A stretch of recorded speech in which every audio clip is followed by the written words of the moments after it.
Hi dears, എന്തൊക്കെ എല്ലാവരുടെയും വിശേഷം? എല്ലാവരും സുഖമായിരിക്കുന്നോ? അപ്പോൾ മുത്തുമണികളെ, ഇന്ന് ഞാൻ ഷെയർ ചെയ്യുന്നത് നല്ല അടിപൊളിയായിട്ടുള്ള നേന്ത്രപ്പഴം വെച്ച് ചെയ്തെടുത്തിട്ടുള്ള നല്ല ക്രിസ്പി ആയിട്ടുള്ള ഒരു ബനാന ഫ്രൈഡ് റെസിപ്പിയാണ്. അടിപൊളി ടേസ്റ്റാണ് കേട്ടോ. നമ്മൾ പഴംപൊരി ഉണ്ടാക്കുന്ന പോലെ ഒന്നല്ല, അതിനേക്കാട്ടിലൊക്കെ വ്യത്യസ്തമായിട്ടുള്ളൊരു ടേസ്റ്റാണ് ഉള്ളത്. അപ്പോൾ വീഡിയോയിലേക്ക് പോകുന്നതിന് മുമ്പ് വീഡിയോ എല്ലാവരും ഒന്ന് സ്കിപ്പ് ചെയ്യാതെ മുഴുവനായിട്ട് കാണാൻ ശ്രമിക്കണേ. അപ്പം നമുക്കിത് എങ്ങനെയാണ് ഉണ്ടാക്കുന്നത് നോക്കിയാലോ. അതിനായിട്ട് ഞാനൊരു ബൗൾ എടുത്ത് വെച്ചിട്ടുണ്ട്. അതിലേക്ക് ഒരു 1/4 കപ്പ് മൈദപ്പൊടിയാണ് ചേർത്ത് കൊടുക്കുന്നത്. 2 ടേബിൾ സ്പൂണോളം കോൺഫ്ലോറും ചേർത്ത് കൊടുക്കുന്നുണ്ട്. അപ്പം ഞാൻ 2 പഴം വെച്ചാണ് ഇത് ചെയ്തെടുക്കുന്നത്. അതിനുള്ള പൊടികൾ മാത്രമേ ഞാൻ എടുക്കുന്നുള്ളൂ കേട്ടോ.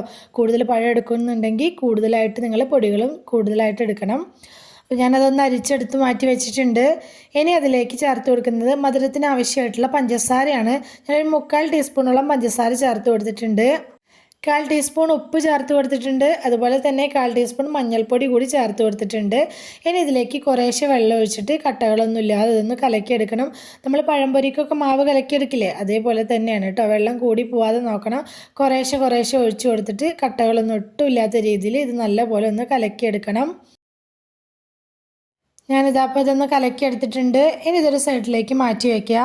ഇനി നമുക്ക് പഴം കട്ട് ചെയ്തെടുക്കുക. ഞാൻ ഒരു പഴത്തിനെ 2ആയിട്ട് കട്ട് ചെയ്തിട്ട് നമ്മൾ സാധാരണ പഴംപൊരിക്ക് സ്ലൈസ് ചെയ്തെടുക്കുന്ന പോലെ സ്ലൈസ് ചെയ്തെടുക്കുകയാണ് ചെയ്യുന്നത്.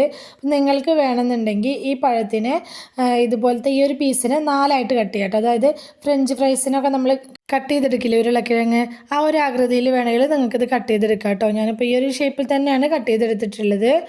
പഴം മുഴുവനായിട്ട് കട്ട് ചെയ്തെടുത്തിട്ടുണ്ട്. ഇനി നമുക്ക് വേണ്ടത് ബ്രെഡ് ക്രംസ് ആണ്. ബ്രെഡിൻ്റെ പൊടി അല്ലെങ്കിൽ റസ്കിൻ്റെ പൊടി ഏത് വേണമെങ്കിലും എടുക്കാം കേട്ടോ. ഇനി പഴത്തിൻ്റെ ഓരോ പീസ് എടുക്കുക. നമ്മൾ പഴംപൊരിക്കൊക്കെ ചെയ്യുന്ന പോലെ തന്നെ ഈ മൈദയുടെ ഈ മാവിൽ മുക്കിയെടുത്ത ശേഷം ബ്രെഡ് ക്രംസിൽ നല്ലപോലെ ഒന്ന് കോട്ട് ചെയ്തെടുക്കുക. അത്രയേ ഉള്ളൂ കേട്ടോ. സിമ്പിൾ പരിപാടിയാണ്. ഏകദേശം പഴംപൊരിയുടെ ഒരു രീതിയിലൊക്കെ തന്നെ അത് ചെയ്തെടുക്കുന്നതെങ്കിൽ പോലും നമ്മളിത് ബ്രെഡ് ക്രംസിൽ കോട്ട് ചെയ്തെടുത്ത് ഫ്രൈ ചെയ്തെടുക്കുമ്പോൾ അതിന് വേറെ തന്നെ ഒരു ടേസ്റ്റും ഉണ്ട്. നല്ല ക്രിസ്പി ആയിട്ടും കിട്ടും കേട്ടോ. അപ്പോൾ എന്നും ഒരുപോലെ ട്രൈ ചെയ്യുന്നതിന് പകരം നമ്മൾ വ്യത്യസ്തമായിട്ട് ഇതുപോലെയൊക്കെ ഒന്ന് ട്രൈ ചെയ്ത് നോക്കാം കേട്ടോ. അപ്പോൾ ഞാൻ പറഞ്ഞ പോലെ ഈ ആകൃതിയിൽ വേണമെങ്കിലും വ്യത്യാസം വരുത്താം. അപ്പം എൻ്റെ ചെറിയ മോനിവിടെ പഴം വെച്ച് ചെയ്തെടുക്കുന്നത് എന്ത് റെസിപ്പി ഉണ്ടാക്കുകയാണെങ്കിലും അവൻ നേന്ത്രപ്പഴം കൊണ്ട് ഉണ്ടാക്കുന്ന പഴംപൊരി മാത്രമേ കഴിക്കുള്ളൂ കേട്ടോ. വേറൊരു സാധനം അവൻ കഴിക്കില്ല. എത്ര നമ്മൾ നിർബന്ധിച്ച് കൊടുക്കുകയാണെങ്കിലും അവൻ കഴിക്കില്ല. ഇതിപ്പോൾ പഴംപൊരി എന്ന് പറഞ്ഞ് കൊടുത്താൽ കഴിക്കും. അപ്പോൾ ഷേപ്പ് മാറിയതുകൊണ്ട് കഴിക്കാതിരിക്കണ്ടല്ലോ എന്ന് വിചാരിച്ചാണ് ഈ ഷേപ്പ് തന്നെ എടുത്തത് കേട്ടോ. അപ്പോൾ പഴം ഞാൻ മുഴുവനായിട്ട് ബ്രെഡ് ക്രംസിലൊന്ന് കോട്ട് ചെയ്തെടുത്തിട്ടുണ്ട്. ശേഷം നമുക്കിത് എണ്ണയിലിട്ടിട്ട് നല്ലപോലെ ഒന്ന് ഫ്രൈ ചെയ്തെടുക്കാം കേട്ടോ. അപ്പോൾ ഞാൻ പഴം ബ്രെഡ് ക്രംസിൽ കോട്ട് ചെയ്തെടുക്കുന്ന സമയം കൊണ്ട് തന്നെ എണ്ണ ചൂടാവാനായിട്ട് വെച്ചിട്ടുണ്ടായിരുന്നു. നല്ലോണം ചൂടായിട്ടുള്ള എണ്ണയിലേക്ക് ഇത് ഇട്ട് കൊടുക്കുക. ഇട്ട് കൊടുത്ത് കഴിഞ്ഞ ശേഷം മീഡിയം ഫ്ലെയിമിലേക്ക് മാറ്റിയിട്ട് ഇത് നമുക്കൊന്ന് തിരിച്ചും മറിച്ചിട്ടൊന്ന് വറുത്ത് കോരിയെടുക്കാം കേട്ടോ. അപ്പോൾ ഫ്ലെയിം വല്ലാതെ അങ്ങ് കൂട്ടി വെക്കേണ്ട, കാരണം ബ്രെഡ് ക്രംസൊക്കെ ഉള്ളതുകൊണ്ട് തന്നെ പെട്ടെന്ന് കരിഞ്ഞു പോകാനായിട്ട് ചാൻസ് ഉണ്ട്. അപ്പോൾ ഒരു സൈഡ് ഗോൾഡൻ ബ്രൗൺ കളർ ആവുന്ന സമയത്ത് ഇതുപോലെ തിരിച്ചിട്ട് കൊടുക്കുക. തിരിച്ചിട്ട് കൊടുത്ത ശേഷം മറ്റേ സൈഡ് ബ്രൗൺ കളർ ആകുമ്പോൾ നമുക്കിത് എണ്ണയിൽ നിന്ന് കോരി മാറ്റാം കേട്ടോ.